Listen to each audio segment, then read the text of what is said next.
My name is Reverend Monty McLean, and I'm pastor of a Presbyterian church in Northern California. And I've been asked to share my perspective on an important recent discussion that has to do with the fair and accurate treatment of historical figures in the lessons taught to our children in public schools. I'm talking about the FAIR law. FAIR stands for Fair, Accurate, Inclusive, Respectful Education Act. It's also known as SB 48. You may have seen representatives of local churches speak on this topic.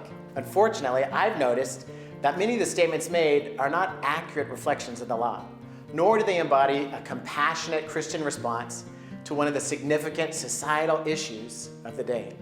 Words like indoctrination have been used to try to scare parents and people of faith from embracing this updating of the law. Let's look at what the new law actually does. For many years, existing law has required the inclusion of contributions by both men and women, people of color, diverse ethnic communities, and other historically underrepresented groups.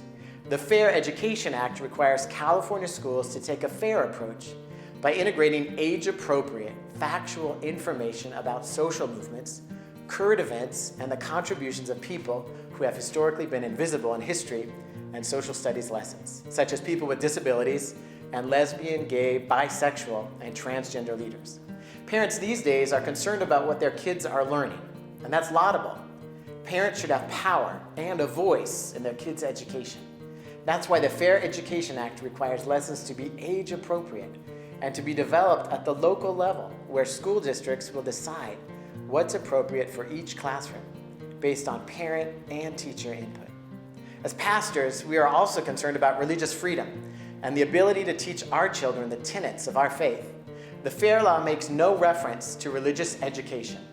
I share my clerical colleagues' concern about religious freedom, and I will continue to defend it in every aspect. The Fair Education law will positively impact kids. Discrimination doesn't belong in the classroom. The Fair Education Act prevents schools from adopting learning materials with a discriminatory bias or negative stereotypes based solely on race, ethnicity, religion, disability, and sexual orientation that can alienate students and foster an environment where bullying thrives. Preventing discrimination and teaching about historical movements and the contributions of people from all backgrounds fosters an atmosphere of dignity and respect that reinforces the golden rule, making schools safer for all students. For example, local school districts, parents, and teachers might consider including in high school history or social study courses references to historical or current events, such as the Stonewall riots in 1969 or the recent repeal of the Don't Ask, Don't Tell policy, just as they learn about the history of racial integration or the fight for women's rights. The Fair Education Act does not require teachers to say any specific words related to sexual orientation or gender identity in the classroom. Lessons about morality or the intimate details of historical lives are not part of the law and are left entirely for parents to discuss at home. The Fair Education Act requires a factual, inclusive, age-appropriate teaching of history and social studies. Nothing more.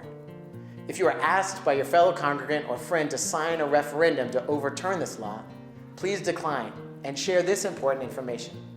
As pastors, we are called to preach the Word of God and to protect all of God's children. The fair and accurate teaching of history will foster a more respectful, safe, and accepting environment in the schools. We must speak out against this effort to overturn the law and go back to the dark ages of invisibility for minorities of all kinds.